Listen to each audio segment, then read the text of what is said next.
Kesejahteraan komuniti orang asli sentiasa menjadi agenda penting dalam belanjawan negeri dengan setiap penekanan difokuskan kepada peluang pendidikan, ekonomi dan infrastruktur untuk mereka dalam memastikan suara dan kepentingan masyarakat orang asli terus diberi perhatian dalam arus pembangunan negeri. Untuk itu, pelbagai program dan inisiatif akan terus dilaksanakan pada tahun 2026. Pertama, projek baik pulih rumah dengan peruntukan RM1.5 juta. Kedua, projek pembekalan air ke kampung orang asli dengan peruntukan RM500,000.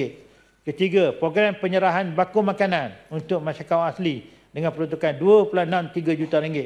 Keempat, program sambutan Hari Orang Asli Sedunia Peringkat Negeri Pahang dengan peruntukan RM400,000. Kelima, pelaksanaan program seperti e-doa atau education demi orang asli dan program insentif kecemerlangan pelajar orang asli dengan peruntukan RM300,000.